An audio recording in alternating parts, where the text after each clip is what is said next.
Hi folks, I'm Dan Payne and this is Web Accessibility for Business Owners. I want to show you some of the many reasons that web accessibility is so important for your brand and for your business. Let's get started.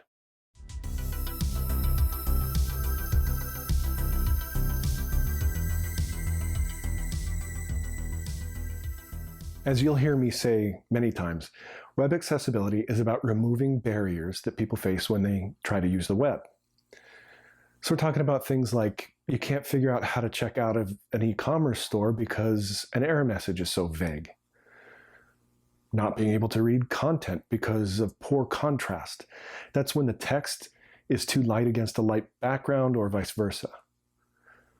I see a lot of issues with font sizes and styles that are hard to read. Sometimes it's really hard to figure out how to navigate a site or to figure out what page you're on. And that's just scratching the surface. Now, of all the things I just mentioned, none of them are problems just for people with disabilities. They're things that all of us get frustrated by. Business owners need to understand that accessibility issues affect everyone, not just people with disabilities. But on the other hand, it needs to be understood that accessibility is tightly coupled to the disabled community because they are far, far more highly affected by barriers. Usually accessibility comes up because someone with a disability is having a problem with your website and asks for it to be fixed. In many cases, businesses treat this interaction negatively, like it's a burden. They start seeing people with disabilities as a source of pain for their business rather than seeing this as an opportunity to fix something that may be affecting other customers. You've heard of bounce rate? That's the number of customers who leave your site without ever converting to a sale. There's been a lot of study showing a strong correlation between poor accessibility and high bounce rate. And I'll tell you what, people who get frustrated and leave. They don't bother telling you there's a problem. They just go to your competition and buy there. And you never know that you lost a sale. It's one thing for someone to speak up in a store if they're having a problem, but on the web, they just close the tab and poof. So when you learn of a problem, embrace it and fix it. So at the intersection of ability and access is attitude. There's a cartoon I love that shows a kid in a wheelchair outside of school. The janitor is sweeping the steps to the school entrance, and he says to the kid, "I'll sweep the ramp as soon as I'm done with the steps." The kid says, "If you sweep the ramp, we can all use it." This illustrates my point. Non-disabled people tend to think in a non-disabled way. I want to challenge you to question your attitudes about ability and access, to broaden your perspective and think more inclusively. Make it a priority to ensure your business is doing everything it can to remove barriers for everyone.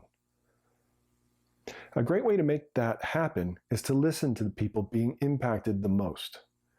When you hire people with disabilities, require your vendors to be accessible, engage with accessibility specialists, and seek ways to make every part of your operation accessible to everyone. You demonstrate an attitude of caring. So when you prioritize inclusivity and accessibility and demonstrate a caring attitude, you differentiate your brand from the rest of the market. Having a reputation as an accessible brand is a competitive advantage. Just look at what big brands like Microsoft, Apple, Amazon, Toyota, Target, Google, and so many others are doing in their marketing campaigns. They understand that there's been a massive shift in the way brands connect with customers, especially due to big shifts in social consciousness and advances in technologies. And it's not just inclusive representation in their marketing. They've embraced accessibility as a critical part of their operations and the products and services that they offer. As barriers come down, more people are able to engage in society, advocate for their rights, tell others in their community about brands they love and which ones to avoid. As barriers come down, it makes it easier to remove barriers. In a way, it's a positive feedback loop. Accessibility begets more accessibility, and that creates market pressure. As time goes on, there will be increasing legal pressure to force all businesses to address accessibility. I'll speak in more detail in a coming video about regulatory requirements, but just know that they exist and they're a growing source of pressure.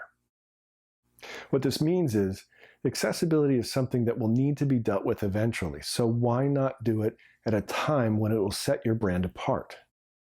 Why not get ahead of the curve?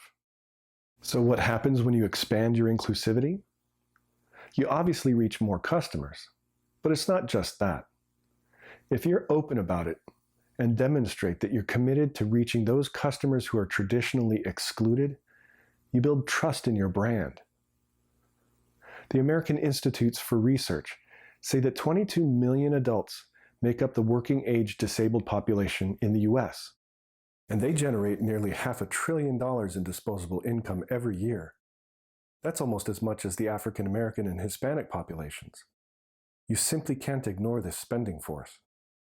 And these people are tightly bound together by their shared experience, especially the deaf community, who literally have their own language.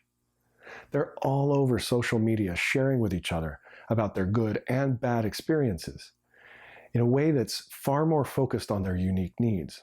Technology consulting firm Accenture did a study of 140 US companies, and they found that 45 of these companies excelled in their disability inclusion initiatives. They compared the profitability, defined as the revenues and net income, and value creation, their economic profit margin.